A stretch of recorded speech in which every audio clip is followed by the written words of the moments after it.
Equation पढ़ेंगे, equation of a plane in normal form. ये बहुत ज़्यादा यूज होती है और सामान्यतः लोग इससे ज़्यादा प्रॉब्लम्स को रिजॉल्व करते हैं। तो ये नॉर्मल फॉर्म है क्या, इसकी कंडीशन पहले आपको बता दूँ। ये कंडीशन ये है कि वही एक प्लेन लिया है, तो प्लेन की इक्वेशन है। अंतर ये नॉर्मल फॉर्म में, जैसे कि आपको स्ट्रेट लाइन की नॉर्मल फॉर्म याद होगी, आप उसी से जोड़ना। उसमें क्या होता था कि स्ट्रेट लाइन की ओरिजिन से परपेंडिकुलर डिस्टेंस दी होती थी, ठीक है ना।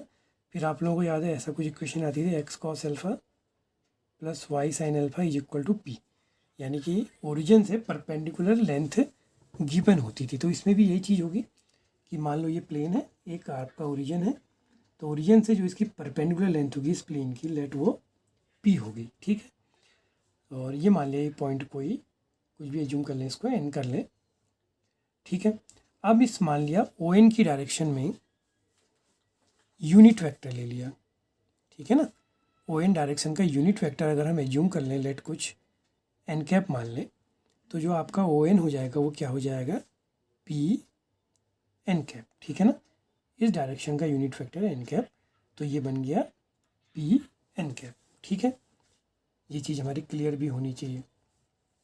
फिर वही अगला पॉइंट आप ले लो यहाँ पे कुछ, जिसके रिस्पेक्ट में इक्वेशन निकालेंगे, लेट वो कोई पॉइंट क्यू हो गया और इसका पोजीशन वेक्टर हमने मान लिया आर, ठीक है। तो ये इस तरह से इक्वेशन निकल जाएगी। तो ये जो हमारा एन था, एन का हमारा पोजीशन वेक्टर क्या बन गया, पी एन कैप, ठीक है ना। इसका अगर पोजीशन, इसकी भी पोजीशन वेक्टर की अगर हम बात करेंगे तो इसका पोजीशन वेक्टर क्या बन जाएगा, पी एन कैप, और इसका तो आर था। तो जो अब हमारा क्यू एन क्यू कहें या क्यू एन कहें, वो क्या होगा, इस एन कैप के परपेंडिकुलर होगा। अगर हम इस एन क्यू की ही बात करें तो इस this N Q is perpendicular to this O N, या N Q perpendicular to N cap, और सिंप्लीफाई कर लेते हैं इसे, ठीक है। तो इसी कंडीशन से ये हमारी इक्वेशन बन जाएगी। तो इसको लेके चलते हैं। तो हमारा जो एन क्यू है वो क्या बन गया, एन क्यू बन जाएगा R minus P N cap. और अब हमें क्या करना है, N Q dot N cap equal to 0, R minus P N cap dot N cap equal to 0, या R dot N cap minus P N cap dot N cap equal to 0। तो R dot N cap dot N cap हो गया 1, तो ये बचा P. तो ये equation आ गई, R dot N cap is equal to U. तो ये स्ट्रेट लाइन नहीं, ये नो वेक्टर की जो वेक्टर फॉर्म में है उसमें नॉर्मल फॉर्म में इक्वेशन ऑफ प्लेन होगी। अब इसको कार्टियन में चेंज करना है, ये भी बड़ा इंपॉर्टेंट, इसकी कार्टियन फॉर्म भी बहुत ज़्यादा यूज होती है। तो उसको कैसे करेंगे, तो आप इस इक्वेशन को दिमाग में रखिए। ये इक्वेशन आई थी हमारी, R dot N cap is equal to P आई थी। पी हमारी लेंथ ऑफ परपेंडिकुलर हो गया, तो कोई दिक्कत नहीं। आर को हम फिर वही मान लेंगे, एक्स आई वाई जे और जेड के cap. N cap unit vector, तो अब की बार आप इसको एल आई एम जे और एन के लेंगे। क्यों, क्योंकि जब आप इस एन कैप का मॉडुलस करेंगे तो वो क्या आएगा, under root L square M square N square, तो वो 1 हो जाएगा, यानी कि वो डी सी की फॉर्म में आएगा, ठीक है ना। तो इस डाउट को क्लियर करे रहना, ये डाउट बड़ा इंपॉर्टेंट है। और हर जगह देखो प्लेन की जो इक्वेशन आ रही है वो नॉर्मल वेक्टर की फॉर्म में ही आ रही है।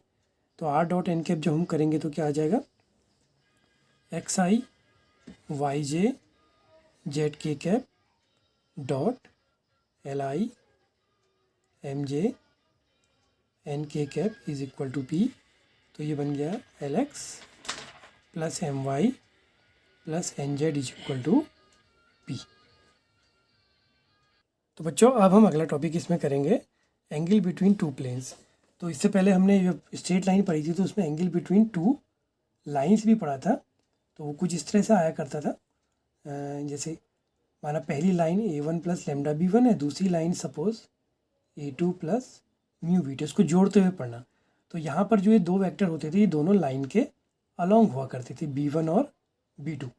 तो इन दोनों के बीच का एंगल ही क्या होता था, दोनों लाइंस के बीच का एंगल होता था। अब जब आप प्लेन पढ़ रहे हैं तो प्लेन में क्या है, प्लेन की हमारी जो इक्वेशन आई थी नॉर्मल फॉर्म में, R dot N R dot N is equal to D type से, या जिसको हमने ए डॉट एन लिखते थे नॉर्मली, इसको हमने बाद में डी मान लेते थे। तो इसमें क्या है, इसकी इक्वेशन अगर हम 2 बना ले तो आर डॉट एन वन बन जाएगी, और यहाँ पर A one dot N one, similarly R dot N two is equal to A two dot N two. तो यहाँ पर क्या है, नॉर्मल की इक्वेशन में दिमाग में हमेशा रखना, बी अलॉन्ग होता था, लाइन के डीसीज लाइन के अलॉन्ग होते हैं, और जो आपका प्लेन है, प्लेन के डीसीज प्लेन के या डी आर उसके परपेंडिकुलर हैं। तो यहाँ पर जो 2 प्लेन के बीच का एंगल होगा वह एक्चुअली में किसके बीच का एंगल होगा, उसके जो ये 2 नॉर्मल हैं N1 और N2, तो उसके नॉर्मल के बीच का जो एंगल होगा वही 2 प्लेन के बीच का एंगल होगा। इस तरह से समझ लीजिए कि ये 2 प्लेन हमारा इंटरसेक्ट कर रहे हैं, तो ये उस एंगल पे इंटरसेक्ट करेंगे जिस एंगल पर इनके नॉर्मल इंटरसेक्ट करेंगे। ठीक है, तो N1 और N2 पर ही हमें डील करना है। तो N1 डॉट N2 की बात करेंगे तो क्या आएगा, mod of N1 mod of N2 into cos theta. तो cos theta is equal to N1 dot N2 modulus of N1 modulus of N2। Equation, अभी हम इसकी इक्वेशन जब कार्टेशियन में निकालेंगे तो ये बिल्कुल वैसी इक्वेशन आएगी जैसी कि हमने स्ट्रेट लाइन की पढ़ी थी, लेकिन एक डाउट दिमाग में क्लियर कर लेना, वो अलॉन्ग थे, ये परपेंडिकुलर है। ठीक है, ये तो पहला टॉपिक आ गया। अब अगर ये दोनों क्या हो जाए, परपेंडिकुलर हो जाए, अगर ये परपेंडिकुलर प्लेन होंगे तो एंगल 90 डिग्री हो जाएगा, कॉस 90 जीरो, तो उस केस में N1 डॉट N2 कितना हो गया, 0 हो जाएगा। और अगर ये पैरेलल हो जाएंगे तो कॉस 0 होता है 1, वो तो हो जाएगा, तो उस केस में थीटा इक्वल टू 0 हो जाएगा। अब थीटा को जब आप 0 करोगे तो कॉस 0 1, तो N1 dot N2 equal to mod of N1 into mod of N2, कुछ इस तरह का आएगा। तो mod of N1 into mod of N2 actually में है क्या, mod of N1 mod of N2 actually में अपने आप में एक नंबर होगा। ठीक है ना, तो जब भी 2 नॉर्मल पैरेलल हो जाएंगे, आप ऐसा समझो कि दो प्लेन पैरेलल होने का अर्थ है कि ऐसे प्लेन पैरेलल है, इट मीन्स कि इनके जो नॉर्मल है वो क्या होंगे, कुछ इस तरह से वो भी पैरेलल हो जाएंगे। तो मीनिंग क्या है, जब वो पैरेलल होंगे तो आप एक के नॉर्मल के जो वेक्टर है उसको दूसरे का कुछ लेमडा टाइम्स कर सकते हैं, यानी कि अगर वो उसके कुछ टाइम्स आ रहा है तो दोनों प्लेन क्या हो जाएंगे, आपस में नॉर्मल हो जाएंगे। तो बच्चों अब हम इसी एंगल को हम निकालेंगे कार्टेशियन की फॉर्म में, कि angle between 2 vectors, angle between 2 planes Cartesian form में क्या आएगा। तो इसके लिए पहले हमें जो इक्वेशन हमने पढ़ी है उसको वेक्टर से रिलेट करना आना चाहिए। कैसे, जैसे हमने नॉर्मली पढ़ा है R dot N is equal to, हमने डी पढ़ा था, आर डॉट ये डी था। ठीक है, तो इसको चेंज करना कैसे करेंगे, आर आपका क्या हो गया, एक्स आई वाई जे और जेड के कैप। ठीक है, एन आपका हो गया लेट ए आई बी जे और सी के कैप, और इसको मान लिया मैंने डी बोल दिया।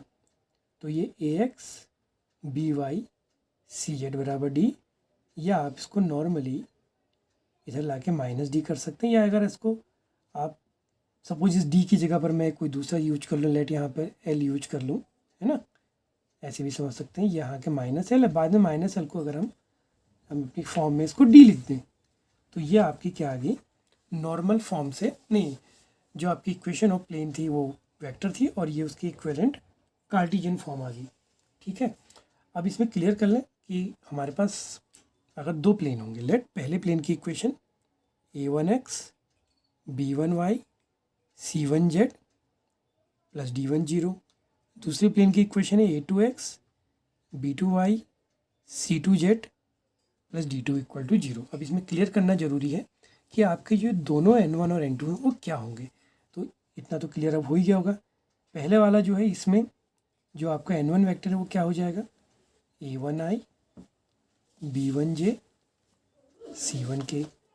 सिमिलरली इसमें क्या हो जाएगा, n2 वेक्टर a2i b2j और c2k कैप।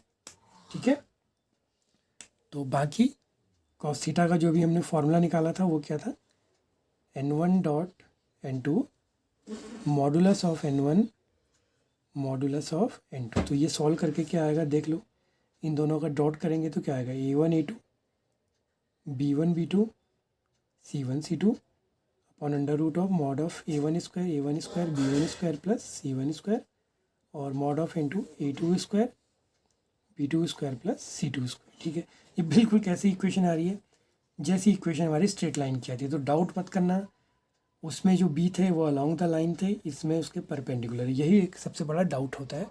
और ये जितनी जल्दी क्लियर हो जाए उतना अच्छा है। इसी में आप परपेंडिकुलर होंगे तो कॉस थीटा 90 हो जाएगा, कॉस 90 0। तो इक्वेशन तो देखो वहीं की तरह आ रही बिल्कुल, लेकिन चीज़ अलग होगी। और अगर ये पैरेलल हो जाए तो पैरेलल होने में आपको पता है कि कंडीशन क्या बनेगी कि N1 इज इक्वल टू क्या हो जाएगा, कुछ लेमडा टाइम्स ऑफ N2 या सम टाइम्स ऑफ N2। ठीक है ना, तो इसमें थीटा इक्वल टू आपका 0 या 180 पैरेलल या एंटी पैरेलल, तो ये समथिंग इस टाइप का कुछ हो जाएगा। तो ये बनेगा आपका A1 I cap B1 J cap C1 K cap lambda A2 I cap B2 J cap C2 K cap. तो मीनिंग कंपैरिजन कर लेंगे, जैसे आई वाले का करेंगे तो A1 is equal to lambda A2 B1 is equal to lambda B2 C1 is equal to lambda C2। ठीक है ना, तो क्या आया A1 by A2 is equal to भी लेमडा, B1 बाई B2 भी लेमडा। तो लेमडा के रिस्पेक्ट में सबको इक्वल कर लें तो ये पैरेललिज्म की कंडीशन आ जाएगी। तो बच्चों ये टॉपिक हमारे क्लियर हो गए। अब आगे हम इसकी कुछ और इक्वेशंस देखें।